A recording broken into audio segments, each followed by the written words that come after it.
बिस्मिल्लाहिर्रहमानिर्रहीम। अस्सलाम वालेकुम dear students, my name is Khizar Farooq और आज का हमारा जो लेक्चर है वो क्लास 9th के चैप्टर 1 के न्यूमेरिकल। तो हम सॉल्व करते हैं न्यूमेरिकल 1.6 और 1.6 में कहा गया है कि on closing charge of vernier calliper zero of vernier scale is on right to its main scale. एक तो इन्फॉर्मेशन ये हमने जहन में रखनी है कि जो वर्नियर स्केल का ज़ीरो है वो मेन के ज़ीरो से राइट साइड पे है, तो एरर तो है, लेकिन अगर वर्नियर का ज़ीरो मेन के ज़ीरो के राइट साइड पे हो तो एरर पॉजिटिव होता है। दूसरा, such that fourth division of its vernier scale coincides with one of the main scale division, कि वर्नियर स्केल का फोर्थ डिवीजन जो है मेन स्केल के किसी भी डिवीजन से कोइंसाइड कर रहा है।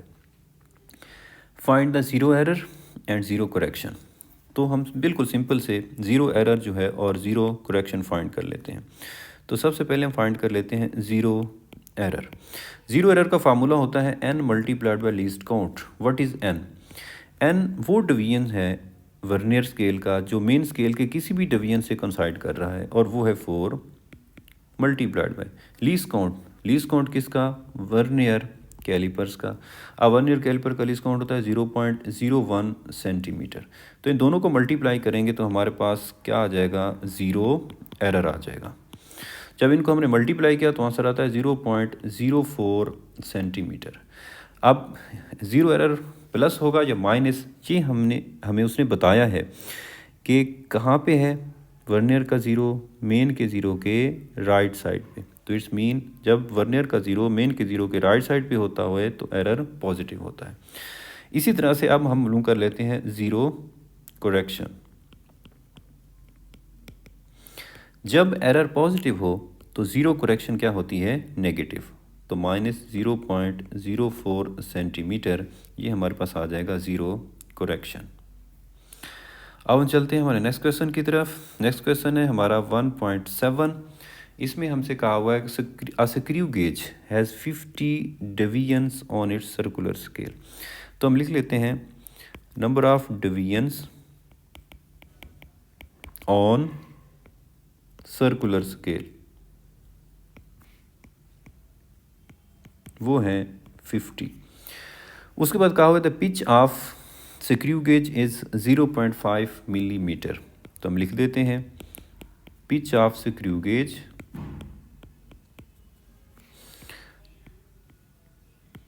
और वो है 0.5 millimetre. What is the least count? हमने फाइंड करना है लीस्ट काउंट किस इंस्ट्रूमेंट का? स्क्रू गेज का। तो लीस्ट काउंट फाइंड करने के लिए हमें जो है वो लीस्ट काउंट का फार्मूला आना चाहिए। तो मैं फार्मूला लिखता हूँ कि लीस्ट काउंट इक्वल होता है पिच ऑफ स्क्रू गेज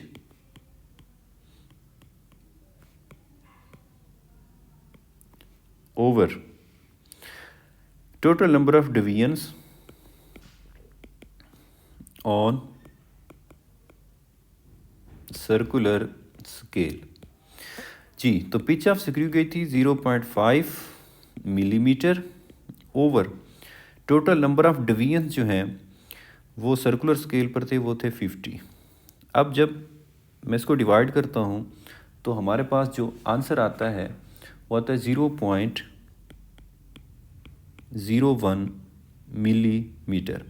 अगर हमने आंसर सेंटीमीटर में देना है तो मैं 10 से डिवाइड कर दूंगा, 0.01 ओवर 10, तो हमारा आंसर जो है वो सेंटीमीटर में आ जाएगा, वो आएगा 0.001 सेंटीमीटर। तो ये फाइंड कर लिया हमने लीस्ट काउंट स्क्रू गेज का। हम चलते हैं हमारे नेक्स्ट क्वेश्चन की तरफ। नेक्स्ट क्वेश्चन है हमारे पास क्वेश्चन नंबर 8 कि which of the following quantity have 3 significant figures. Significant figures क्या होते हैं वो देखने हमने किसी भी नंबर्स में, और हमसे पूछा है कि वो नंबर बताएं कि जिसमें 3 सिग्निफिकेंट फिगर्स हों। तो हम पहले नंबर को देखते हैं और देखते हैं इसमें कितने सिग्निफिकेंट फिगर्स हैं। नंबर है हमारे पास 3.0066 मीटर। जी, 3 सिग्निफिकेंट, 0 सिग्निफिकेंट और 6 भी सिग्निफिकेंट, क्योंकि 0 दरमियान में आ रहे हैं, ये भी सिग्निफिकेंट होंगे। तो हम काउंट करते हैं 1 2 3 4 एंड 5। तो यहाँ पे हमारे पास सिग्निफिकेंट फिगर जो है वो कितने हुए? 5। अब हम दूसरे नंबर को देखते हैं ये है हमारे पास 0.00309 किलोग्राम। स्टार्ट वाले ज़ीरो जो है वो सिग्निफिकेंट नहीं होते, 3 सिग्निफिकेंट है, दरमियान वाला 0 भी सिग्निफिकेंट है और 9 सिग्निफिकेंट है। तो इसमें कितने सिग्निफिकेंट फिगर्स हैं? 3। हम नेक्स्ट नंबर देखते हैं। हमारे पास सी है 5.05 मल्टीप्लाइड बाय 10⁻⁻27 किलोग्राम। अब देखें, इसको कंसीडर नहीं करेंगे हम। अब देखते हैं कि कितने सिग्निफिकेंट फिगर्स हैं हमारे पास। 5 सिग्निफिकेंट, दरमियान में 0 भी सिग्निफिकेंट और 5 सिग्निफिकेंट, तो टोटल सिग्निफिकेंट फिगर्स आ गए हमारे पास 3।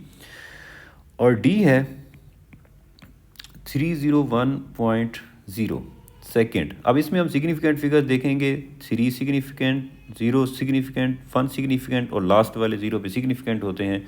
तो टोटल सिग्निफिकेंट फिगर्स आ गए हमारे पास इसमें 4, 1 2 3 एंड 4।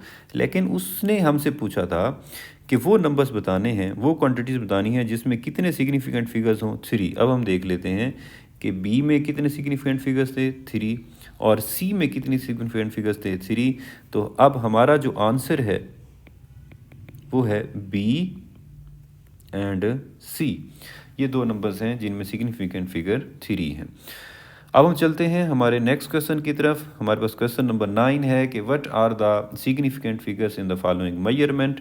इन मेजरमेंट्स में हमने सिग्निफिकेंट फिगर्स बताने हैं जितने भी हैं। तो पहला नंबर है हमारे पास 1.009 और मीटर। अब इसमें सिग्निफिकेंट फिगर्स हम देखते हैं। 1 सिग्निफिकेंट, दरमियान वाले दोनों 0 भी सिग्निफिकेंट और 9 भी सिग्निफिकेंट। तो 1 2 3 एंड 4, तो सिग्निफिकेंट फिगर आ गए 4।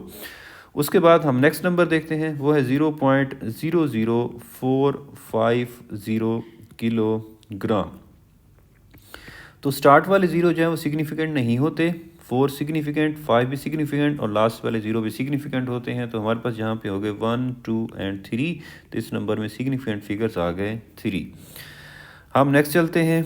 हमारे पास नेक्स्ट नंबर है 1.66 मल्टीप्लाइड बाय 10⁻⁻27 किलोग्राम। हम इसको कंसीडर नहीं करेंगे। तो अब हमारे पास जो सिग्निफिकेंट फिगर्स हैं वो है 1 2 एंड 3, तमाम नॉन ज़ीरोज़ हैं, सिग्निफिकेंट होते हैं। तो सिग्निफिकेंट फिगर्स आ गए 3। उसके बाद नेक्स्ट नंबर है हमारे पास 2001 सेकेंड। अब 2 भी सिग्निफिकेंट, दरमियान वाले दोनों 0 भी सिग्निफिकेंट, 1 भी सिग्निफिकेंट। तो 1 2 3 एंड 4, तो हमारे पास सिग्निफिकेंट फिगर्स आ गए 4। जी, नेक्स्ट क्वेश्चन की तरफ हम मूव करते हैं। क्वेश्चन नंबर 10 है हमारे पास, लास्ट क्वेश्चन है इस एक्सरसाइज का। और chocolate wrapper is 6.7 centimetre long. हमें लेंथ दी गई है, तो हम लिख देते हैं length equal to 6.7 centimetre. Chocolate wrapper की लेंथ है एंड 5.4 सेंटीमीटर वाइड। और हमें विड्थ दी हुई है 5.4 सेंटीमीटर। Calculate its area. हमने कैलकुलेट करना है इसका area up to reasonable number of significant figures. पहले हम एरिया कैलकुलेट करते हैं, फिर देखते हैं कि हमारा आंसर जो है वो reasonable number of significant figures में कितना होगा। तो अब पहले हम एरिया का जो है फार्मूला लिख देते हैं, वो होता है लेंथ मल्टीप्लाइड बाय विड्थ। जी, तो लेंथ है हमारे पास 6.7 सेंटीमीटर मल्टीप्लाइड बाय विड्थ है 5.4 सेंटीमीटर। अब हम इन दोनों को मल्टीप्लाई करते हैं तो हमारे पास आंसर आता है 36.18 सेंटीमीटर। को सेंटीमीटर से मल्टीप्लाई करेंगे तो सेंटीमीटर स्क्वायर आ जाएगा। तो एरिया अब हमारे पास आ गया 36.18 सेंटीमीटर स्क्वायर। लेकिन उसने कहा था कि reasonable number of significant figures में आंसर देना है। तो reasonable number of significant figures क्या होंगे? तो reasonable number of significant figures में आंसर देने के लिए हम देखेंगे उन नंबर्स को जिनको हमने मल्टीप्लाई किया है, उनमें सिग्निफिकेंट फिगर्स देखेंगे कितने हैं। और जिस नंबर में सिग्निफिकेंट फिगर लीस्ट होते हैं, कम होते हैं, हम आंसर भी उतने सिग्निफिकेंट फिगर्स में देते हैं। लेकिन यहाँ पे दोनों में 6.7 और 5.4 में दो सिग्निफिकेंट फिगर्स हैं, तो यहाँ पे भी हमारा आंसर जो है वो 2 सिग्निफिकेंट फिगर्स में ही आएगा।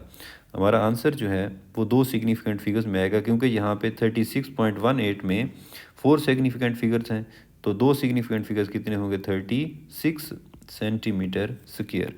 तो हमारे पास जो फाइनल आंसर बना वो है 36 सेंटीमीटर स्क्वायर है।